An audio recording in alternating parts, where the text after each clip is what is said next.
Hi, I'm George Hamilton, and I've got a secret. I've Got a Secret, brought to you tonight by Tony, creator of fine beauty products, for the woman who prefers the natural look of beauty care at home. Tony. Live from New York, here is I've Got a Secret, starring Steve Allen.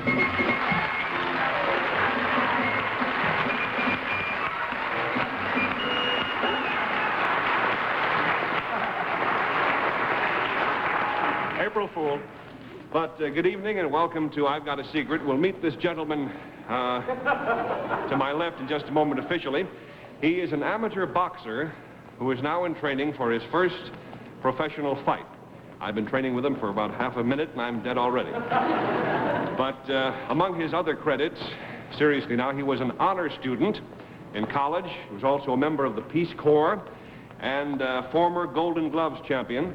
And besides all this, he has a secret, which we'll be hearing about a little bit later. So if you want to jump into the sauna now for a moment or two, we'll see you. That's how he goes to his hotel, like that. Anyway, if you'll excuse me, I'd like you to meet the members of our panel. See you around. Who are, as usual, Betsy Palmer, Bill Cullen, Bess Meyerson, and Henry Morgan.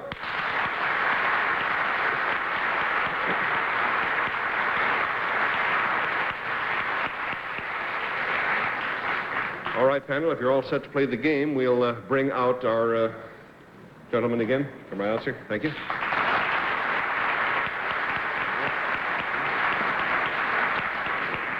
Now, would you tell us your name, please, and where you're from? Pete Spinakis from Brooklyn, New York. I see. Well, panel, in case you missed any of the rundown on Mr. Spinakis a minute ago, I'll recap. Honor student, Peace Corps member, Golden Gloves champion. Did I leave anything out, Pete? Yes, I have a law degree. I see. Anything else? I have a secret. All right. Well, if you'll whisper it to me right now, we'll let the folks at home know what's up. Tell me more. Uh-huh.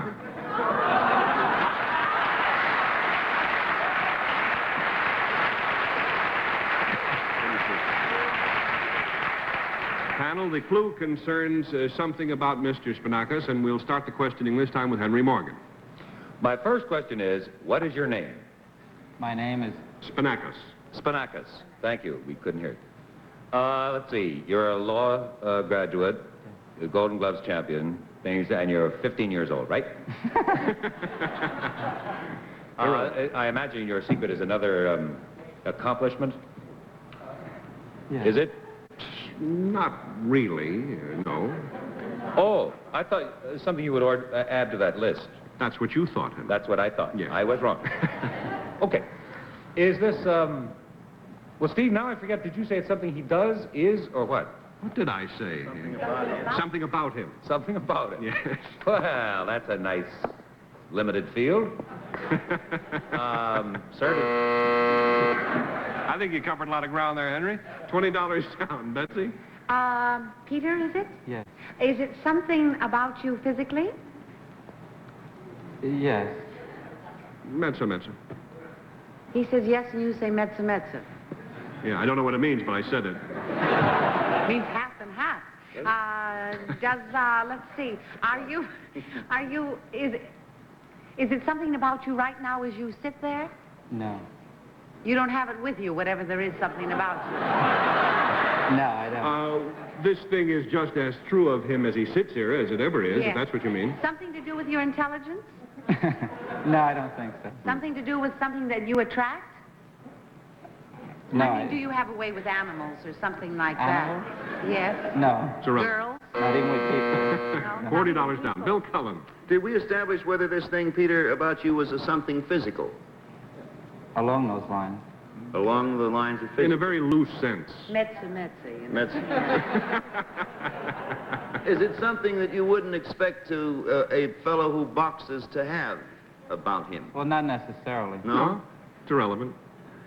Is it something that that I might have about me or Henry might have about him? It's possible, but I don't think you do. Is it, the audience laughed, I think, when you told about this. Something... Well, what do they know? Yeah,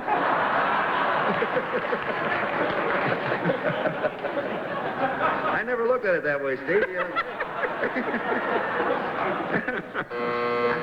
Charlie Olson does such a great warm-up, they laugh at everything. But don't go away, folks. Now. I sure do have a lot to work on. No information.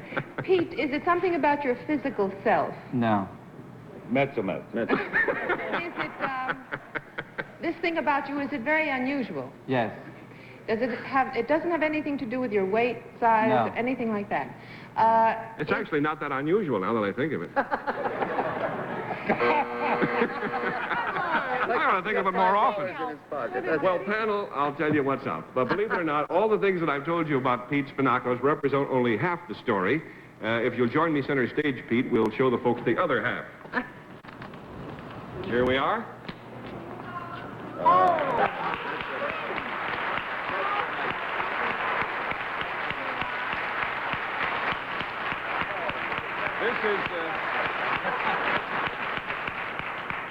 This is Nick Spinacos, Pete's identical twin, obviously, and he's the fellow that I was jumping rope with at the beginning of the show. That's why he wasn't out of breath when he came back. You see. I noticed that right away, because I read Sherlock Holmes. But let's see now. You are both amateur boxers about to make your professional debut, is that right? Yes. I see. Well, Pete's a lawyer. What are you, Nick? I have an equivalency to the master's degree and I'm currently with the Board of Education. Good for you. But how are you fellas going to keep both professional careers going? Well, being a boxer is a nighttime activity. Being with the Board of Education is a daytime activity. I see. How many fights have you had in all, roughly? Between us, we've had over 300 fights. Wow. Have you ever had to fight one another? No, because in amateur tournaments, I would go 118 pounds bantamweight, and my twin, in order to avoid conflict, would go 126 featherweight. And this way, we avoided competing against each other. I see. Do you suppose it's a possibility you ever will eventually compete against each other? Perhaps. Possibly. I see. I gather that you don't want to do that outside of brotherly love. Is there any reason you don't want to fight each other? No, I wouldn't want to damage that handsome face. Well, best of luck to you, gentlemen. Thank you so much for joining us. Thank you.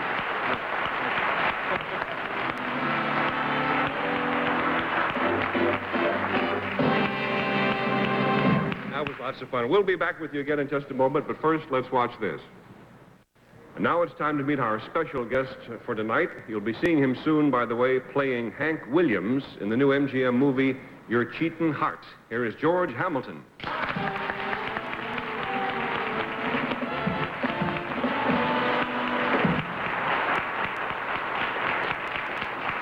Hi, George. Certainly wonderful to have you with us tonight. Hi, Steve. I don't want to butt in, George. I have a feeling you're not paying enough attention to what's going on. What on earth are you looking at? Well, That's what's my secret, Steve. Oh, I see. Well, if you can stop looking at your secret for just a second or two there, we'll have you whisper it to me and we'll convey it to the folks at home. Wow.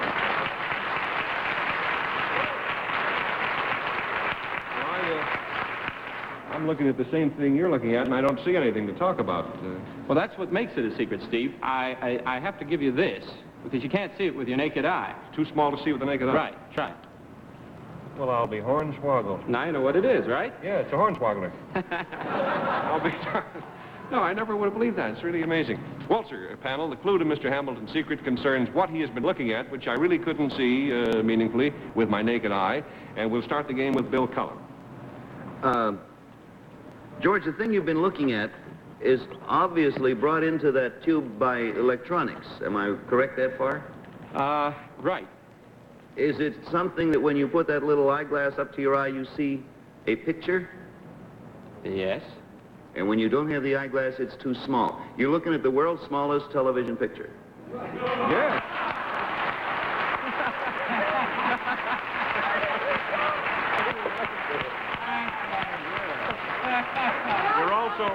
Bill, you're also looking at the world's shortest secret, fella. Night, folks. The last time I was on the show, I think it took you a little longer to figure out the secret. That's funny. Well, George, let's let the panel see exactly what we mean when we say the word. Wait a minute. I'll move this around. Yeah. Leave that in place. I'll hold the table. Thank you. There you are. Now, can you see that panel? Just a little dot? Right. Yeah, there's a little dot. It's a tiny dot of light, and it's a movie screen. And it's not that white circle, incidentally. It's a tiny dot in the middle of that white circle. Can we really look at it? Well, we'll meet you after the show, and you can get together or something. But I'll tell you what we're going to do. We have a camera backstage. We want everybody to see it all over the country right now, so you'll really know what we're talking about. We have a magnifying lens on this camera. The thing we're going to get a close-up shot of is the National Cash Register Company's micro TV screen, which is so small it would take 40,000 of them to fill a conventional TV screen. The amazing thing about it is that you can see the same thing that you see on a 20-inch screen, except it's just entirely condensed for little mice. Like why? Why is it so small? Well, you'll find out. We have this other camera here, but first we want to let everybody, as I say, around the country see. And, you know, you ask a good question, George. Why does the world need a television picture that you can't even see with the naked eye? Well, as I understand it, it's going to be used in conjunction with a computer, and it'll be used perhaps in a bank, for instance, if you come in for a heist. No, but you bring a check into the bank and they want to check the credit out. It'll be relayed on the image of the camera, and then it'll go back to a computer, and finally they'll see if the credit's right or not. Ah, fascinating. Well, I have a pencil here with a needle stuck in the eraser of it, and I'm going to, just so you can compare it to something you're familiar with, there's the picture. I'm going to try to slide the needle, whoops, try to put the needle in the picture. There it is. Can you see it? That'll give you an idea.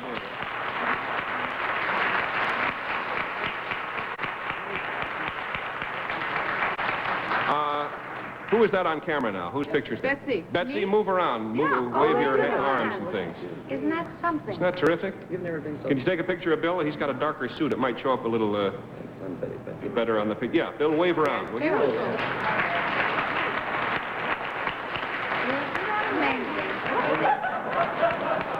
Isn't that terrific?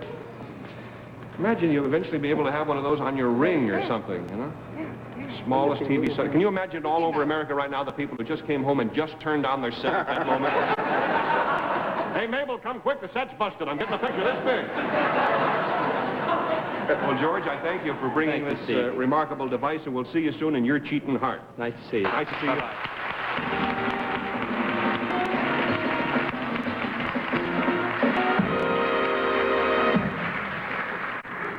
Really something. I should tell our audience, by the way, that this tiny television set will be on display at the National Cash Register Pavilion at the World's Fair. But it's so tiny you'll never be able to find it. But seriously, if you do want to get a closer look at it, it'll be out there. And we'll meet our next contestant for tonight in just a moment.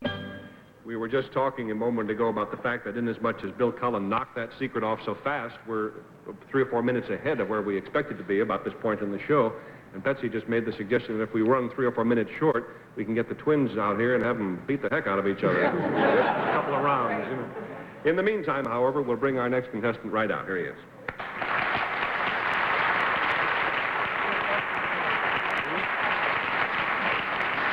Tell us your name, young fella, and where you're from. My name is Burke Moody. I'm from Philadelphia, Pennsylvania, and I go to school at Williams College in Williamstown, Mass. Burke Moody. What are you studying, Burke? I'm in a pre-med course of study, and I'm a music major. Pre-med and music. Well, you're obviously a very talented young man. I happen to be aware of that. Now, if you'll whisper your secret to me, we'll let the audience at home see just how talented you are.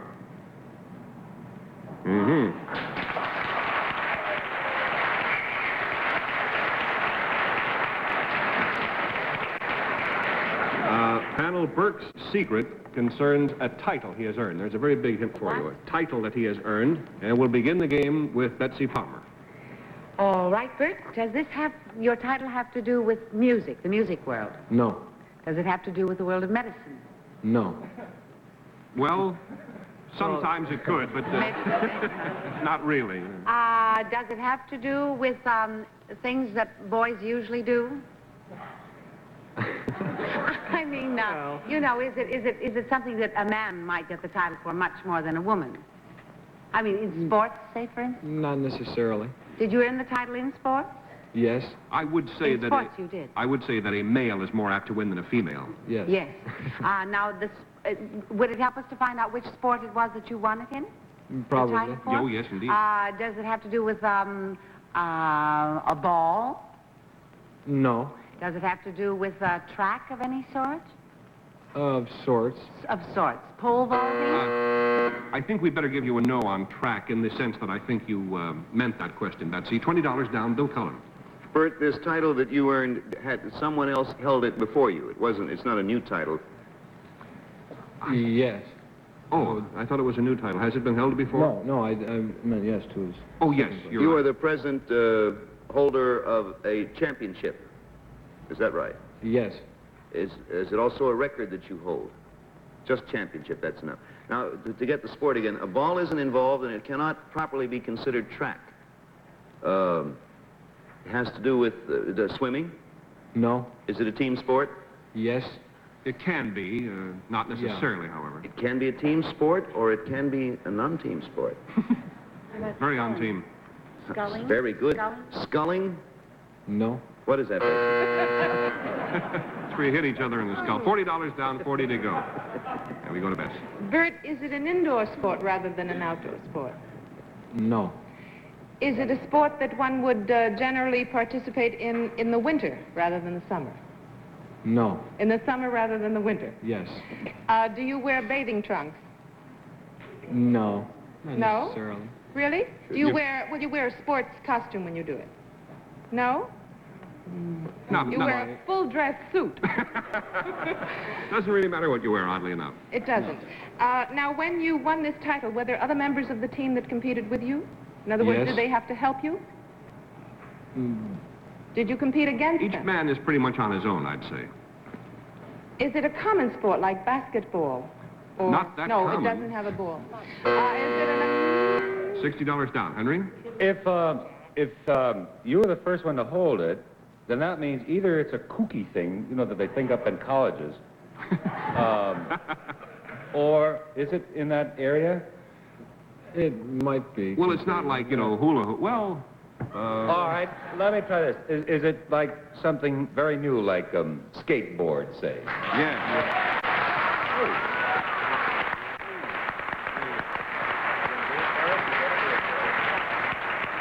Colonel Burke has divided his time this year between his serious studies and conquering this country's newest fad that Henry has told us about. You are looking at America's first intercollegiate skateboard champion.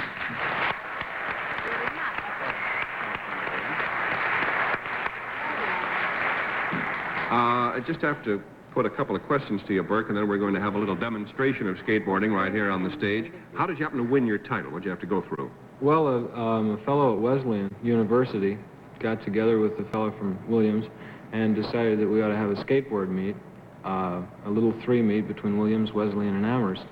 And I managed to accumulate the highest individual points in the meet. I see.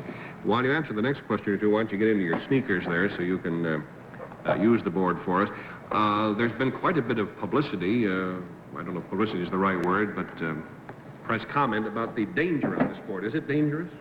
Well, it can be if you're not careful. If you try to push yourself over your limit by going too fast or trying things too tricky than you can handle, it can be dangerous. Mm-hmm. And you should also stay off the streets or off sidewalks near streets where pedestrians or automobiles might be in the way. But otherwise, it's a very safe and enjoyable sport. Yes, out in my neighborhood in California, the kids actually go in the street, some of them, most of them are brighter than that, but they go in the street down hills, which is pretty silly, I think, dangerous anyway. Here is the board, by the way, for those of you who just got back from overseas and have never seen one. You have something like roller skate wheels on the bottom, and it's a little bit like surfing in the ocean, in that by turning your body, I guess you can make it move around. God bless you, dear. Yes, Henry? When we were kids, we used to make these things and put wooden cartons on the front. Mm-hmm. And that's all I know. Yeah, but it was a lot easier then because you could steer the wooden carton. It was like a scooter. We never put a hand on them. We used to make them this way, too. Really? And lots of us used to get killed. Well, okay, Burke, here's your board, and there's the stage all set up for you. We have some white, well, they're cold cans of beer is what they actually are, stretched out on the stage, and he's going to, how do you say that word, you skiers? Slalom? Shalom? There he goes.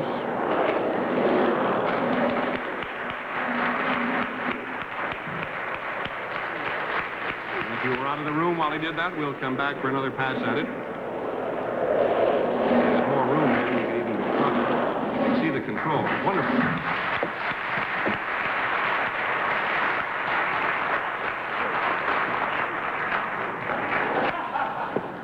what are some other things outside of falling down, stuff like that, that you can do on a skateboard? Well, there's various stunts you can do. Billy Reese, who came in second in the competition from Wesleyan University, is here to show you some of the stunts that can be done on the boards. Billy Reese of Wesleyan University, ladies and gentlemen.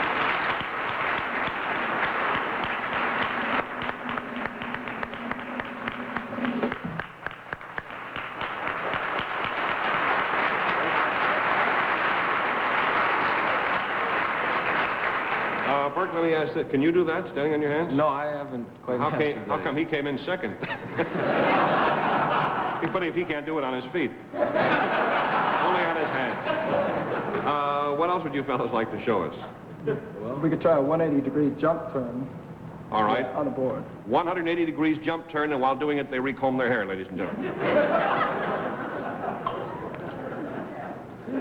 180 degrees jump turn.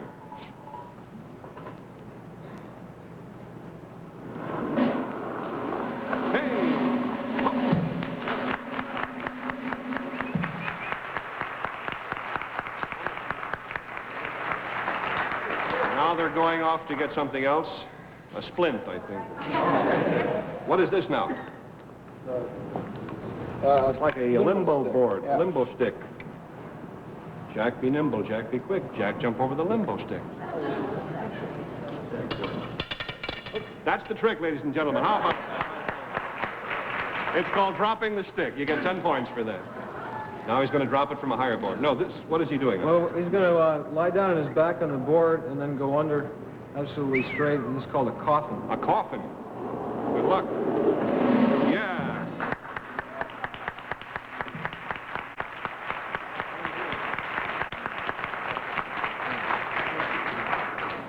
You're going to jump over it now? Take the board up with you? Oh, you mean you leave the board and you jump over the thing and come down on the board? That concludes our program, ladies and gentlemen. Can you really do that? All right. Good luck. Keep your fingers crossed.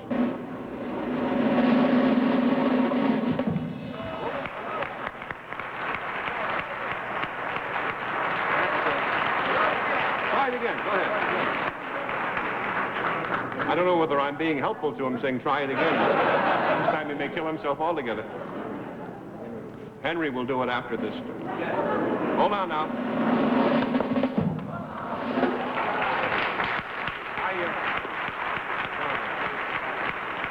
I want you to know that he did it this afternoon seriously and did it very well. It's just the lights and that sort of thing. Now, they're blinding me.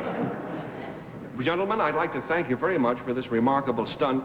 Again, remember, you youngsters watching the show, that don't you try these stunts. You've been doing it for how long? Months and months? Yes, Yes. lots of practice. To cool it at all times. Don't go in the street. And don't get smart about anything, now that I think of it. Gentlemen, congratulations. Thank you Nice very to meet a much. couple of real champions.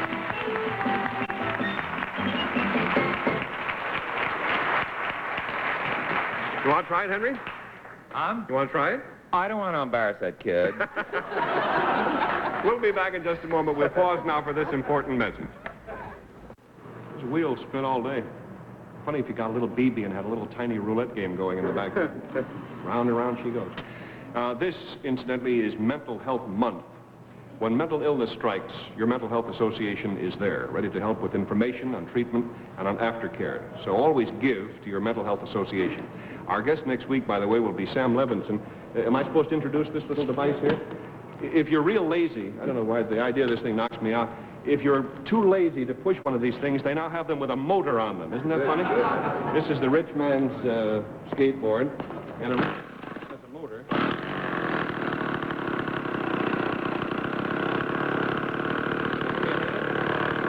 You press down on the gas.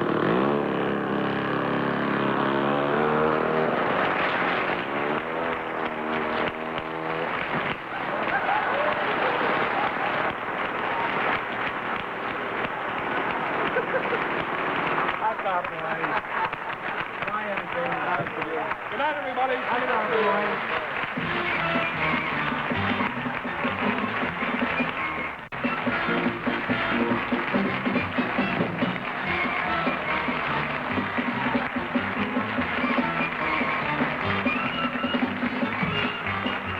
spring, a young man's fancy likely turns to thoughts of love, and Opie is no exception. Stay tuned for a delightful half hour as Opie falls in love with his very pretty schoolteacher on the Andy Griffith Show next on CBS.